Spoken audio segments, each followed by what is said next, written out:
Good morning, everyone. Welcome to Coffee Break with Card, La Hora del Cafecito's new sister show.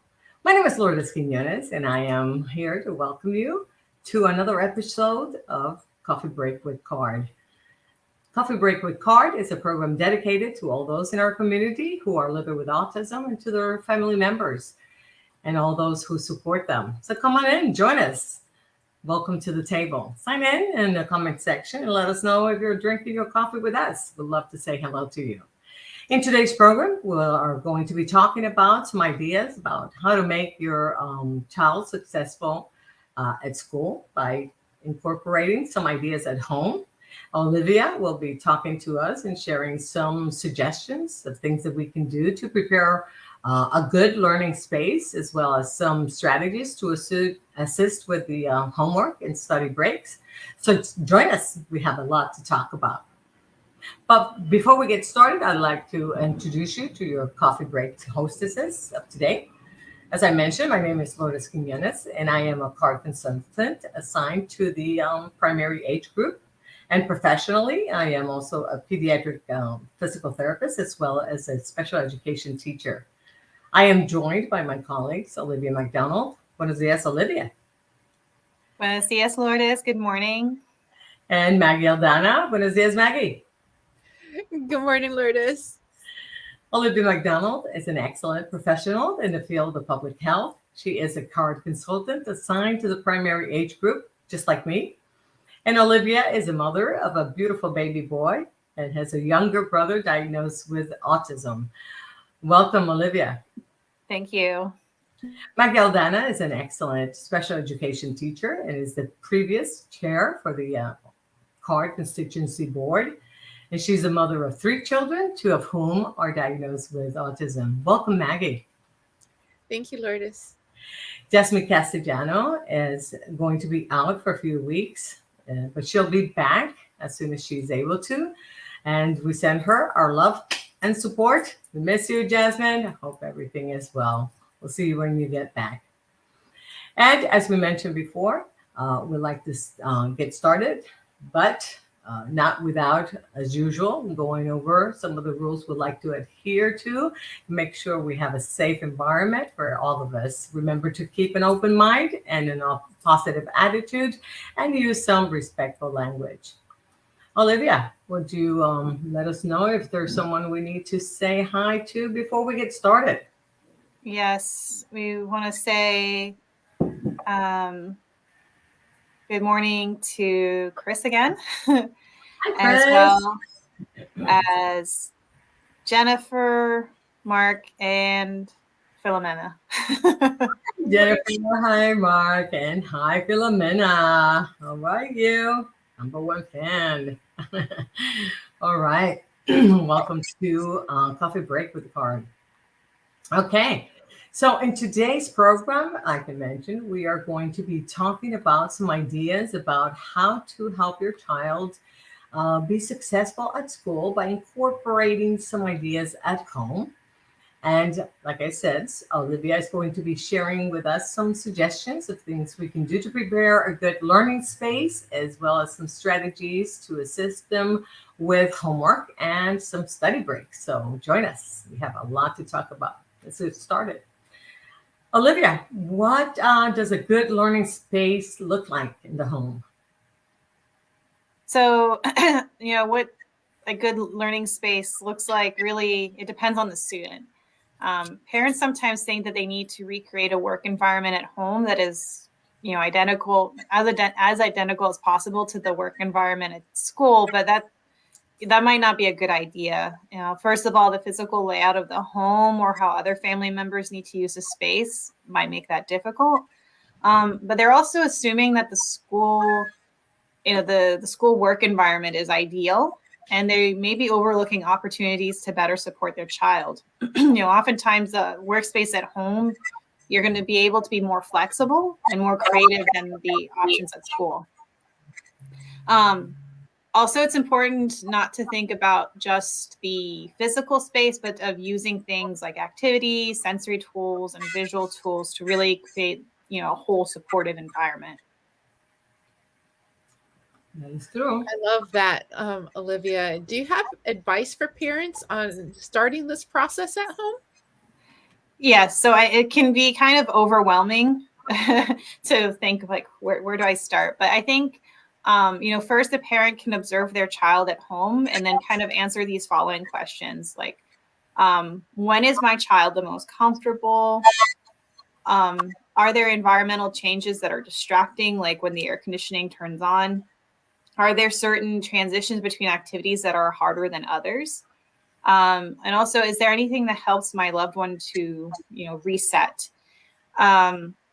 They can also gather data from different sources. So, a parent can look at their child's IEP or past communications from teachers. Was there a strategy used at school that seemed to help the child accomplish, work? So, for example, if the child did better after PE, it might be a good idea to include movement or doing physical activity before completing homework and also during those breaks. Session notes from therapists can also be a good source of information for this too. And I'm so glad you mentioned that because the therapists are such a great resource as well as the teachers. What is working in the classroom? What is already working that is, accessible. So why reinvent the wheel? Okay. Right. Yeah. So what are some considerations for the space?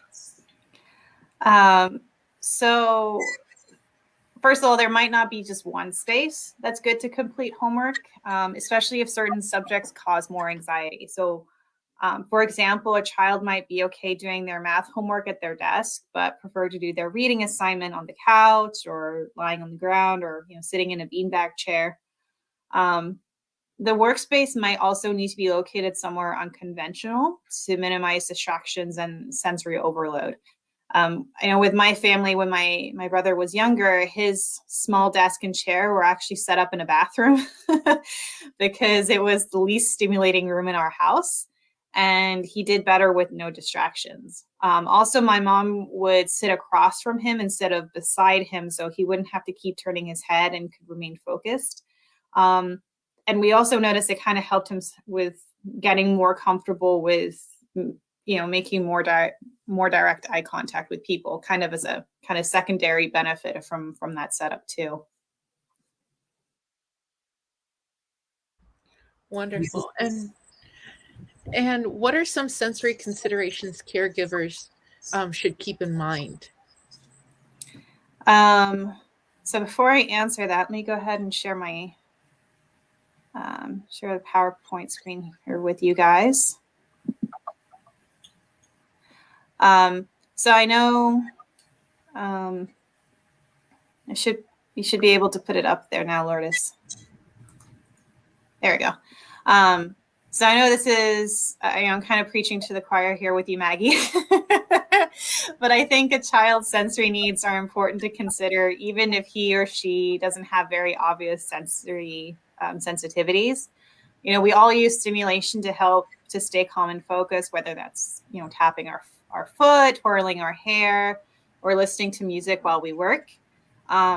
We need to create that sensory output to kind of balance the sensory input we are or we are not receiving. Also, a child's sensory needs may change, especially as they get older. So, for example, they might need complete silence at first, but then later on may actually work better with some music acting as white noise.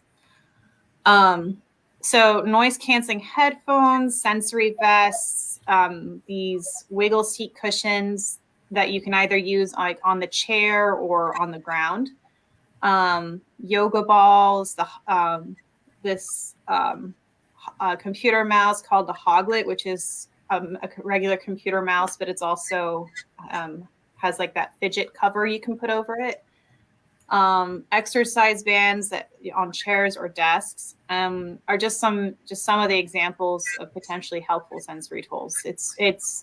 There are a ton of options, and a lot of these things too can just be things at home. So you don't necessarily have to go out and purchase like a bunch of new fidgets. And I wanted to comment. No, go ahead and leave them there. I wanted to comment the difference between the wiggle chair and the yoga ball. Why would you use one over the other? And and again, we're seeing here a classroom, but we're talking about the setting in the home. Right. And the ball might be distracted, especially developmentally, depending on the age and the maturity of the child. If the ball is going to become an issue here, or the student, the child has balance issues, the ball might not be a safe option for your child, your adult, whatever. This might be a danger because they don't have the balance. They don't know. They can't manage the balance situations and the studying. It might be too distracting. There's some people who cannot find their center of gravity while on the ball. So this might not be an option for them, but they need the movement. So this is where the wiggle ball, which accomplishes the same purpose because it's filled with air, and it gives them that vestibular stimulation, right? So that sense of movement is more discreet as well. So in the classroom setting, it's a way to be less um, um, obvious. Number one. Number two, if it's a self-control issue, so you're not going to have to be fighting with little Susie to stay on her chair and use proper body mechanics to stay on the ball to balance, and also to control herself or himself to stay on the ball and all that stuff. It just solves a lot of issues. So that's one over the other. So I just wanted to clarify why you would use one over the other if you ever wondered. The other thing that I wanted to say is, Maggie, I know you have one of those mouse things. Can you show the audience, please, your mouse so they understand what the wobble mouse thing is? Yes, certainly. I do have the Hoglet here, and I like it because it's a very it's a discrete fidget that can be used while the child is doing their homework, sitting at their desk. It's not noisy or anything, but it still provides the stimulation, on in their hand. They can, if they're getting nervous, it can help reduce anxiety.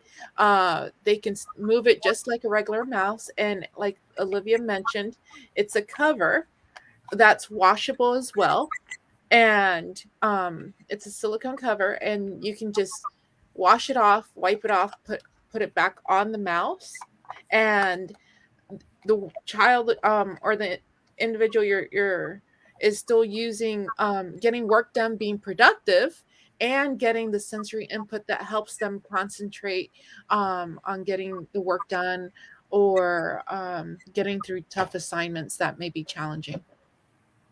Exactly. So again, it's one way to be discreet. It's one way to meet the needs, the sensory needs of the individual without necessarily being disruptive in the in the setting, in the space, calling attention to the cell in themselves. Again, we're talking right here about the home setting, but again, this could go with them to work. They could go with them anywhere in the school setting or whatever. But right now we're talking about the classroom. But while we're at it, let's just say the diversity, right? Anyway, so this is wonderful. Now, the other thing that I wanted to ask you, Olivia, what about some visual tools that might be useful to be used in the home setting? Yes. So let me see. There are a number of visual tools that you can use. So, and this is, even if a child is verbal, visual strategies can be very helpful because most children with autism are visual learners. So, these are strategies that are, often a good fit. Parents can create a visual schedule of their child's after school routine.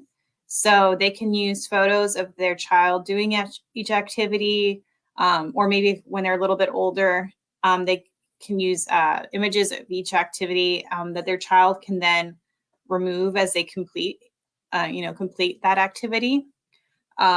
Here's one where it was done with some Velcro. And that's how, pulling the image off.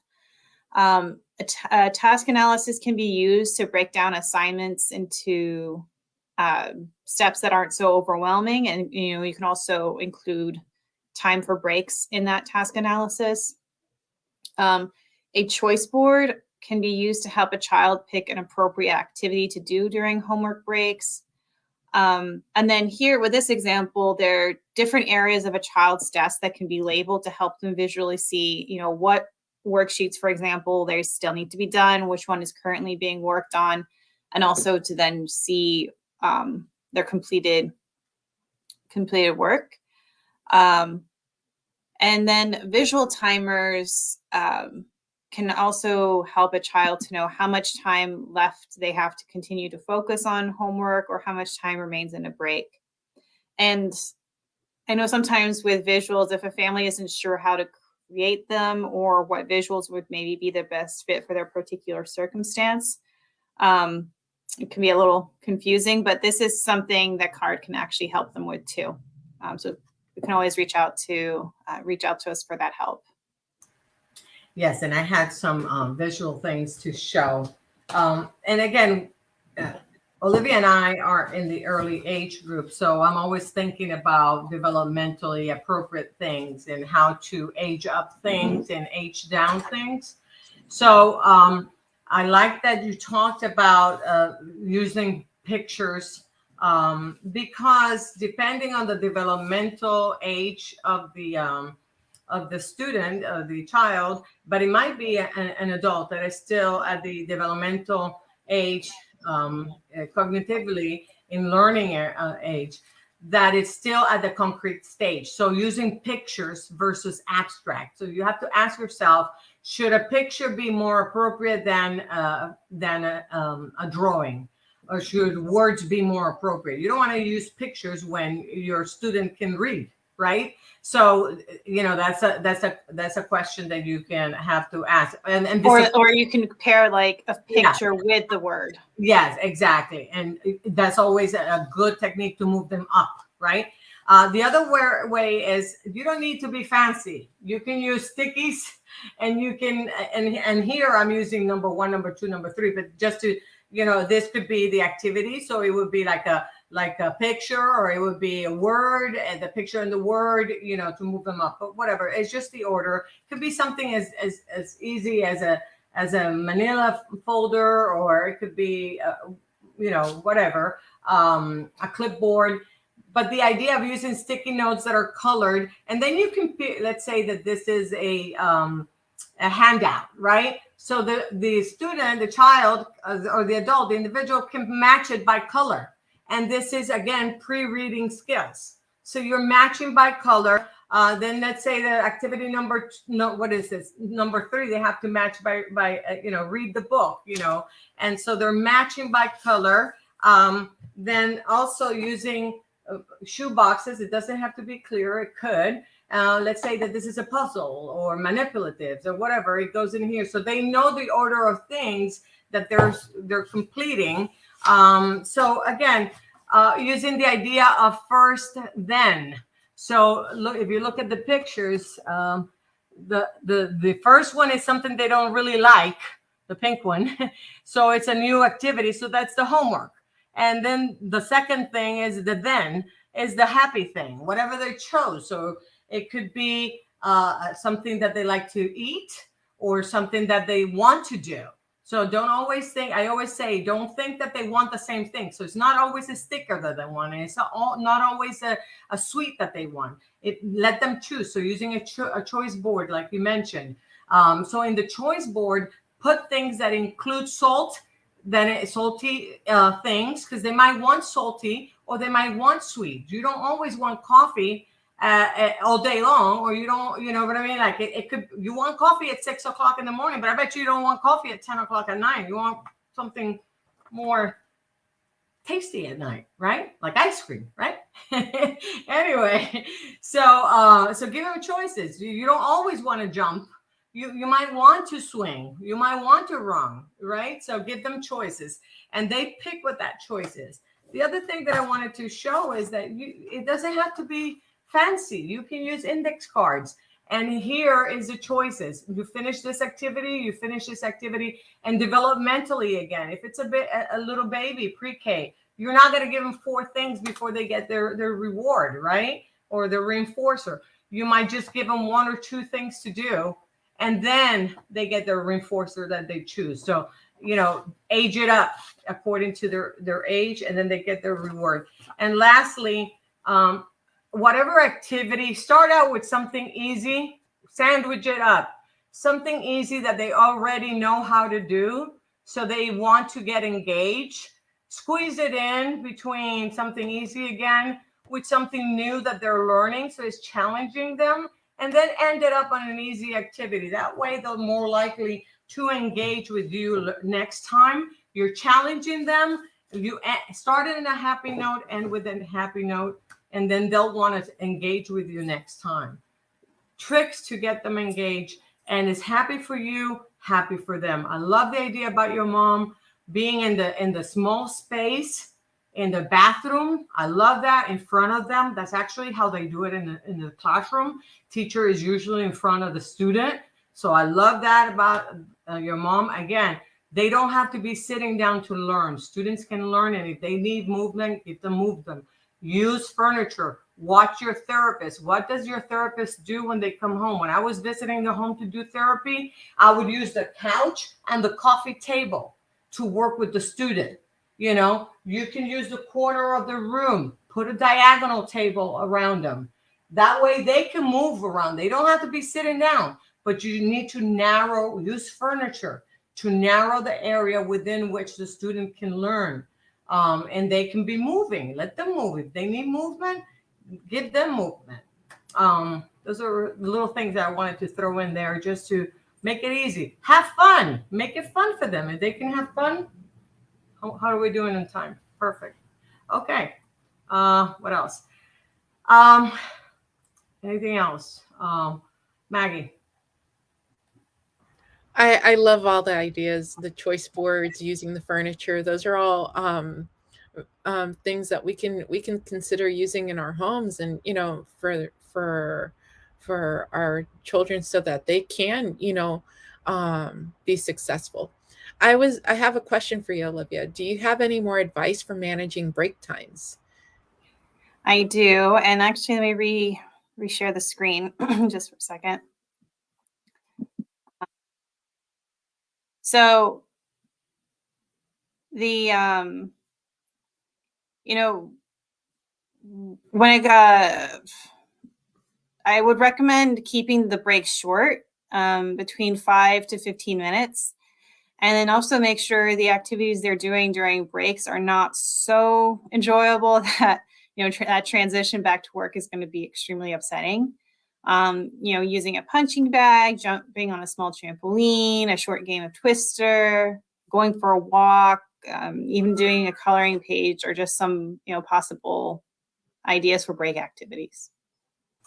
Yeah, and like I said, if you make it fun, if you make learning fun, they should be no difficulty wanting to come back to work, because it is fun. So always, make learning fun. I have tons of other activities, but we're going to have to do another show. Yeah, because I can make learning fun. I can tell you that much. This is why I taught little kids, because with kids, you can, they love it. As long as you can make it fun, they want to do it. Anyway, Olivia, is there anything else you want to share? That was it, right? Okay. Well, no, there's so a couple more points. Okay. So then when the child comes home from school, I think it's good to try and dedicate, some activity to help them reset and help with that preparation for homework time. So that could be, having a snack or having a shower, changing into comfortable clothes, so it serves as to give the child a break, but it also helps them to feel comfortable and ready to tackle, a challenging activity. And then as much as possible, involve the child in the creation of their schoolwork environment. So, have them be the ones to dim the lights, or select which fidget they would like to use, or assist in the creation of their visuals. We also have a lot of great resources in our electronic library, like the books here I have as examples, that go into more detail on studying and building executive function skills. And they are free for our families to use. All they need to do is register for a library account. So I will share the link with the information on how families can do that. Perfect. Thank you. Again, yes, a lot of resources that you should tap. Again, free of charge. So, all right. So for those of you watching, if you have any questions or comments, let us know in the comment section below. Even if you're watching this after we get off the air, we will be answering your questions and comments before we go off the air, or perhaps through another program or in the comment section. We always check our comments and answer them. And if we create a program based on your comments or questions, we'd be sure to give you credit on the air for giving us the idea. Okay, so before we go, we're almost out of time. Olivia, are there any comments or questions at this time?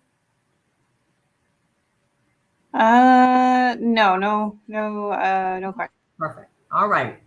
All right, so we're almost at the end, but I didn't want to go before giving Olivia and Maggie, thank you for helping us put this show together. I hope you found some use in it. Thank you. Great show. I really love it. And also wanted to remind our audience that we are now coming in the air every 2 weeks. And also in the month of August, we will be touching on the subjects on the 12th. We'll be coming on the air on the 12th. And the topic on that day will be dealing with anxiety and stress. And also on the 26th, we're going to be talking about how to create or modify a social narrative. So be sure to join us. I also wanted to let you know that on October 1st, we're going to be joining forces with other organizations to bring you Cards Arts in the Park event at this year's Yes Fair event and the Disability Artists Arts Festival.